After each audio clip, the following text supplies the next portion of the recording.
Hello everyone and welcome back to the Irish Mammy channel. It feels like ages since I've been on here, but the reality is I only missed a week.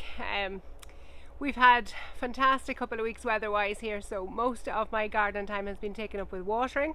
Trying to get little bits and pieces done here and there in between watering, but honestly watering is one of the biggest chores in this kind of weather. And while the weather is fantastic, I am not going to complain. It is a bit of a bummer when you don't really get much else done apart from watering. Today I'm hoping to get a bit of harvesting done. If you recall, I planted cabbages in here. I think it was April. I'll go back and check that. If I get a definite date, I'll put it on the bottom of the screen. But they are ready for harvest now. You can see them just there behind me. I have my containers here with me and all. Now this hot weather I'm not much mood of cooking cabbage, but I will do a batch cooking session maybe later on tonight when it cools down a bit for freezing.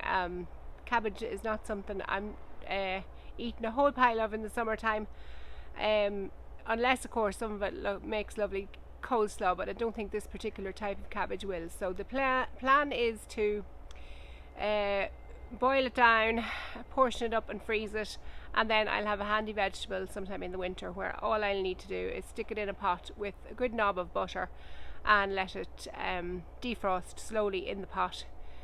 That way I'll have a nice easy handy vegetable sometime when I'm very busy in the winter time, most likely. My red cabbage is there as well. I planted it at the same time. It had been looking like it was bolting on me. Actually, we'll go and take a closer look at it. So these are the heads of red cabbage. Now they're more like silvery in the sunshine, and they're actually gorgeous looking. But I was convinced that these were bolting, but they do seem to now be starting to put on heads. They're just very high up. So you can see in there it's starting to head up ever so slightly. So I'm going to give them another while. I had planned, a couple of weeks ago, I was planning on pulling them out and planting something else in their place, but now I'm tempted to leave them when I see them starting to head up. I'll at least give them another week or two anyway to decide if they're going to actually form decent heads or not.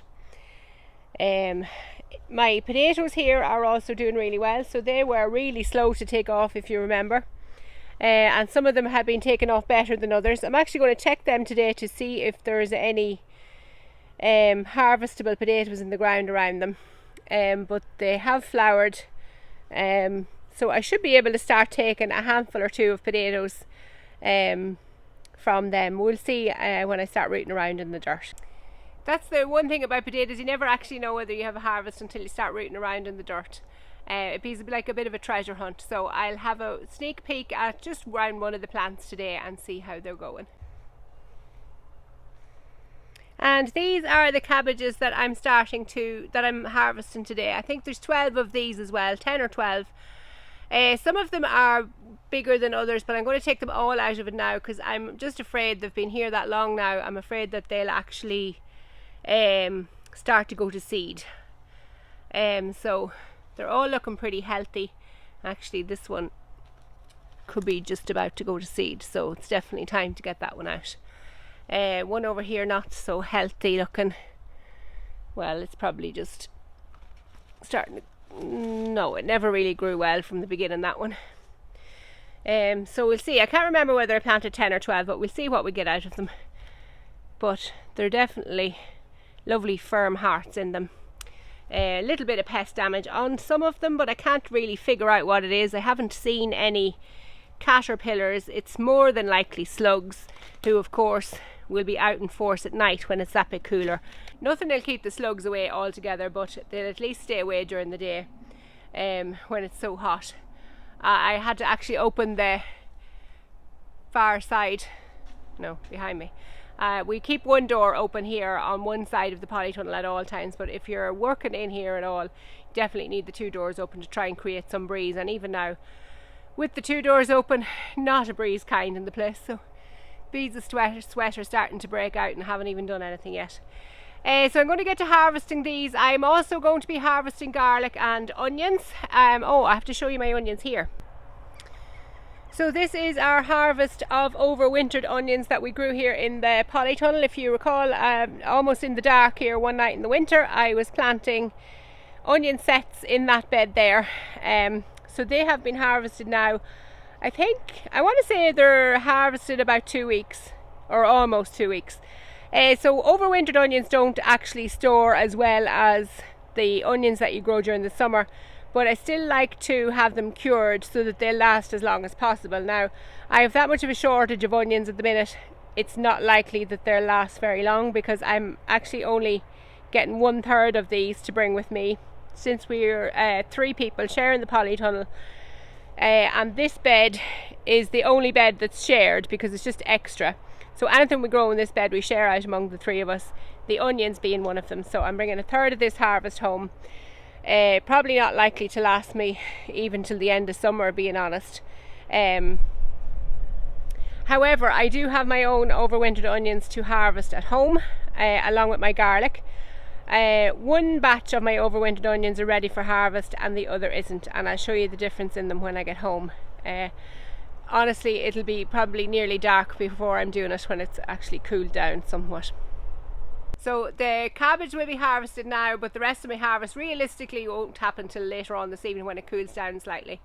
So I have 2 different batches of overwintered onions. One was sets similar to what I have here, from the same batch even, that I planted at home outside, and the other batch was grown from seed. So I sowed seed probably last July or August for overwintering onions, and then I planted them out. I think it was October time I planted them out. They actually aren't ready for harvesting yet, and it feels like they're growing forever. Okay, so I'm going to get you set up on time lapse here and get these cabbages all harvested, and we'll take a closer look at them when I have them in their trays.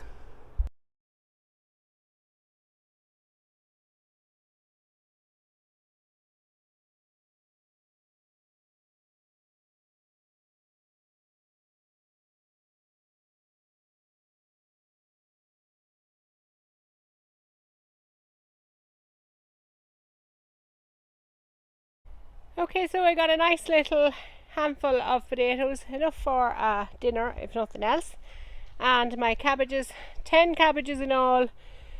So I have 8 out of 10. One of them, when I pulled it up, it had some kind of little grubs on it.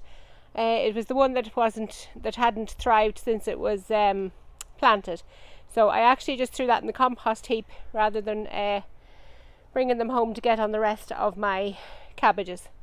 And another one that didn't develop very well, I brought it, but I'm not going to get a lot off it. I did check the one with the wee grubs. I did actually check the stub of it to make sure that the roots were fine, because I was half afraid it could be cabbage root fly. So cabbage root fly is a pest that affects brassica plants. And basically it's a fly that lays its eggs at the base of the stalk. The eggs hatch into grubs, or, well, they kind of look like maggots maybe. Doesn't sound too nice, but that's what they look like in their young stages anyway. But what they do is they feed on the roots, and they just keep eating and eating and eating away at the roots, and your cabbage plant will just topple over. And I know a lot of people blame vine weevil for that problem, but it's actually the cabbage root fly. The solutions are to put a collar around the plant at the base when you're planting it. That's the only one I know of so far. I have came up against cabbage root fly in different parts of the allotments here actually. I've not dealt with it at home yet, and I hope I don't. But that's why I was checking the roots. So what would happen is when you go to pull the stalk up by the roots, it'd just basically come straight out of the ground without any resistance. But thankfully that wasn't the case here. But just to give you a little overview on what cabbage root fly is, so that you can recognize it yourself. So basically you will have your brassica plant, so it can be broccoli, cauliflower, cabbage, kale I'm sure as well, although I think it's less common with kale. it'll look perfectly healthy, and it'll just topple over in on the bed or on the ridge. And it's too late at that stage. There's nothing you can do to save it, but that ground will also be susceptible to cabbage root fly then for a good number of years afterwards. There are cabbage root fly resistant varieties. I haven't used them, so I can't comment as to how effective they are, but the other way to deter them is to put the collars around the base of the plants, and you see them in any garden centre should have them. They're basically just a little disc that you place around the base of the plant, so you sit on top of the soil and the stalk of the plant comes up through the middle of it. It just deters the fly from laying its eggs in the soil at the base of the plant because it can't get at it. And I've never used them. You can just move on to different soil and don't plant in that same soil for a few years. It should get rid of the life cycle of the cabbage root fly then after a couple of years. Like, you know, I garden organically, so I try to use as little impact. I try to use methods that have as little impact as possible. So that's the easiest solution, is just to move on and plant somewhere else. Using the cabbage collars is a good idea, but I haven't actually used them, to be honest. So anyway, thankfully that's not what I have, despite all the talk about it. But I was worried that if I had it in the polytunnel here, that it could spread to, because this is just one big long bed, but it's divided into 3 sections between the 3 of us. So I was just afraid that it might travel to the areas where other people are growing, but thankfully it's not.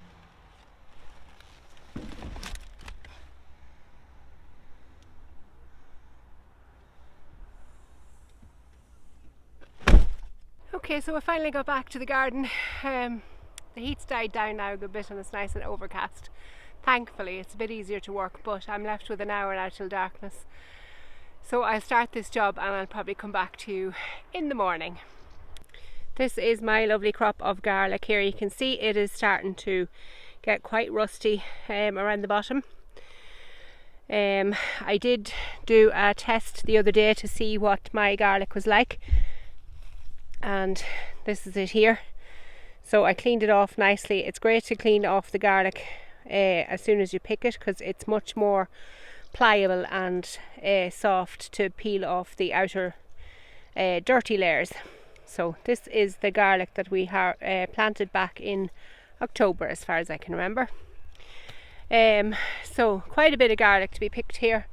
I'm just going to start into it and get on with it, see how far I get before I run out of light. I think I'll be able to just pull it up through the Mypex, but if not, I'll have to go around and unpick all the staples. So we'll see how I get on.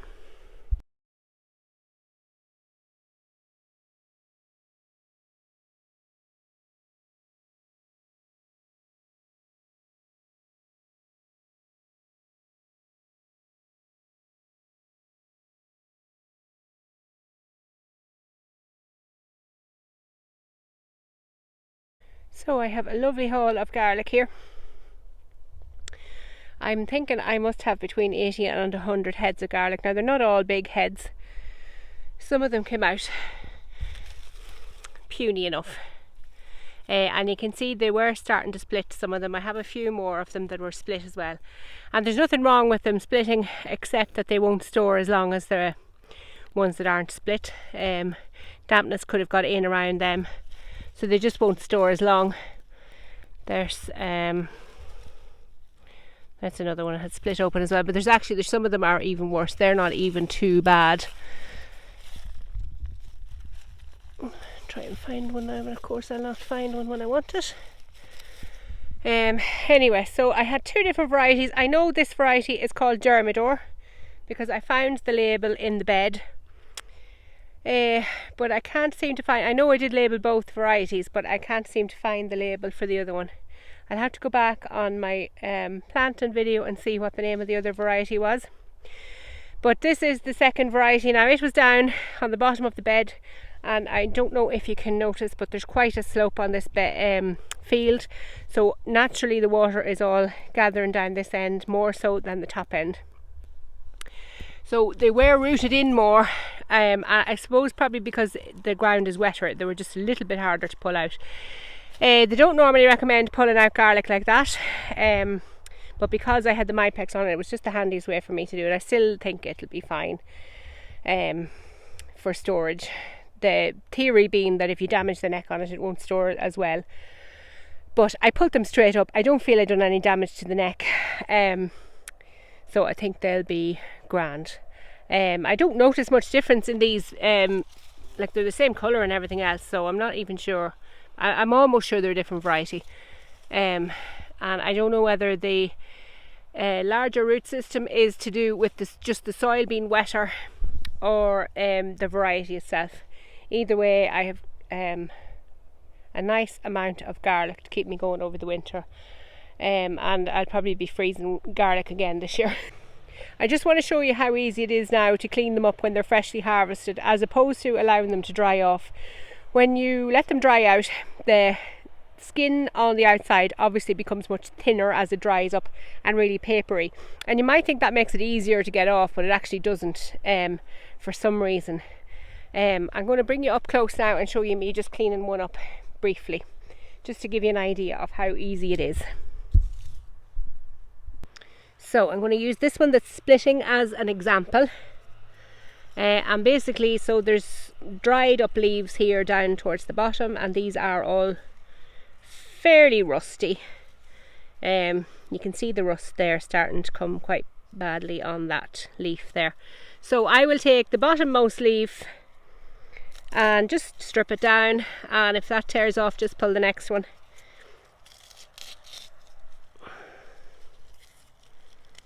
And it leaves a nice clean bulb. Get the rest of that one and pull that on down as well. And actually, because this one's split, it's a little bit harder. I'll get another one. Right, here we are. So just start at the bottommost leaf and see how far down you get with it. If they're too dried up, it won't work very well. So this one is a bit wetter, and I'm going to pull it the whole way down, and it just comes off in a nice clean sweep the whole way down. So there you have a nice clean bulb the whole way around.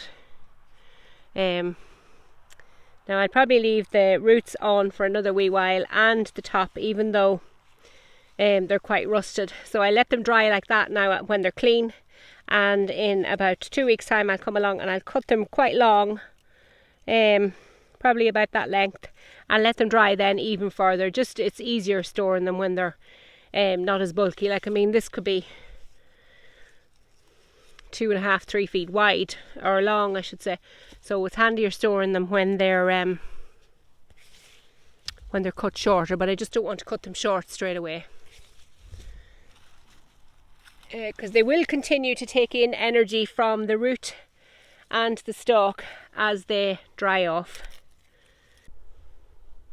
Okay, I have my wee station set up to get the rest of this garlic cleaned up, hopefully before it's dark, and I'll see you again tomorrow for harvesting onions.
And we're back for day 2.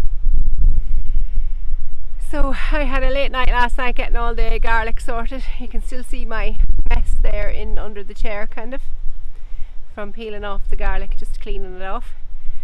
It was a fabulous evening weather-wise, and you know, sometimes when you're in the thick of hard work, like last week for example, when I was busy shoveling muck for all those ridges, I definitely questioned my choices. I do wonder sometimes why I bother, why I give myself such hardship. Because you know, it's gardening, there's a constant list, there's a constant to-do list when you're gardening. There's always something else to be done. A space never looks exactly how you like it, or if it does, it doesn't look good for very long. You're working to a constant timeline that's changing all the time. The look of the garden changes all the time, and you're up against this timeline of the seasons. So it's easy to wonder why you bother and why you give yourself such hardship. But last night, sitting out till 11:30 at night, till after dark, and listening to the birds singing with gusto for that 20 minutes or half an hour before they settle down for the night, it just makes it all worthwhile and makes you realise that's what you do it for those long summer nights, where you're out pottering about in the garden, not annoyed by the weather for change, and it's a rare occurrence here in Ireland, but it definitely is worth it, and it's leaves a lasting impression, and I think that's what gets us through all the hard times and all the stress that we put on ourselves in the garden. So anyway, that aside, we are here to harvest onions today. So these are my outdoor grown onions, overwintered onions. These were sets, just like the ones in the polytunnel. I have onions that I've grown from seed over winter as well. They're in one of the beds there in front of the greenhouse. They're not ready for harvesting yet. The thing about overwintering onions is they don't actually store very well. So I suppose between what I brought home yesterday from the greenhouse, what I have to harvest here in this bed as well, and then the other bed which has roughly about 50 onions in the raised bed at the greenhouse, I'm probably going to have more than enough onions to see me through probably till Halloween. So I'm thinking they will probably last that long, storage wise, but if they don't, they will be chopped up and frozen, and I will then start into using my summer grown onions, which I have one bed planted, but I have a lot more of my summer onions still yet to plant, and that was the panic on getting these ridges done last week.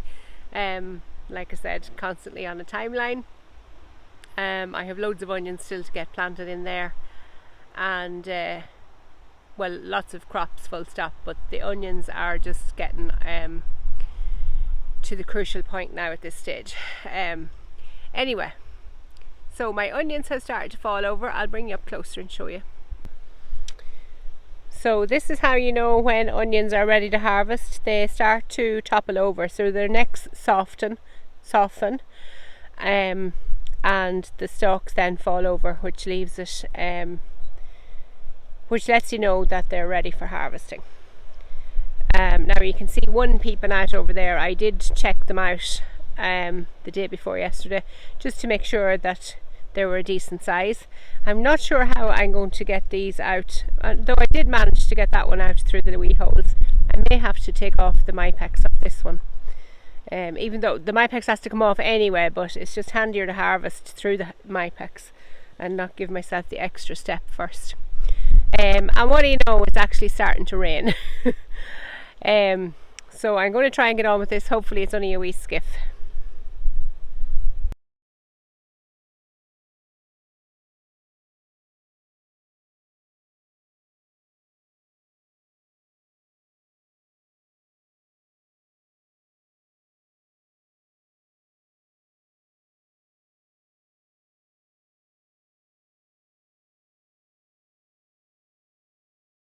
So there we are. That's what I would call quite a successful onion harvest, and a lot of really good size onions, which is what I like. So for context, there's just one there, and now that's by no means the biggest one. Now there are definitely smaller ones, but I am happy with that harvest. So because it's raining and given rain over the weekend now, and quite thundery, showery weather, I will be bringing those inside. If it was given a few dry days, I'd just leave them, spread them out maybe a bit more on this bed and let them dry off in the sun. I do have the she shed, however, and that's one of the advantages of the she shed. It has the clear roof on it, so it's still getting light, and it'll help dry everything out. Nice breeze blowing through it as well. So for all those reasons, the she shed is perfectly just as good. The problem I have with the she shed at the minute is I just don't have much space in it. So, like everything, I have to get another job done before I can finish this job. So I need to get my ridges finished and covered up with MyPex, so I can get rid of some of what I have plants wise or seedlings wise in the she shed, and then hopefully I'll have room for my onions. I have a rack. I think I did show it before on a video. I have a wire rack that I can tie up in the she shed, but like I said, have to make room for it first. So that's it for this video. I hope, if nothing else, seeing such plentiful harvests will encourage you to grow your own. And even if you're not at this scale of growing, just know that growing anything is a bonus. Even if you're just container gardening, you can grow onions in containers. Maybe scallions or spring onions could be a better option, in that they keep growing and growing pretty much all year round if you have a mild enough climate. But it's definitely worth growing your own, even for the taste, but the satisfaction as well of providing something for yourself. So one could say that I strive for self-sufficiency. The more I garden, the more I realise it'll never happen. There's nothing wrong with having the target of growing the majority of your own food, vegetables wise at least. The rest will remain a pipe dream probably, but I just get great satisfaction out of providing a year-round supply of certain crops. So potatoes, onions, carrots, cabbage, tomatoes, peppers are certainly crops that I can say I provide a year-round supply for myself and my family, and the satisfaction from that is immense. Lots of hard work, but we have to be doing something. So my something is hard work, doing lots of gardening.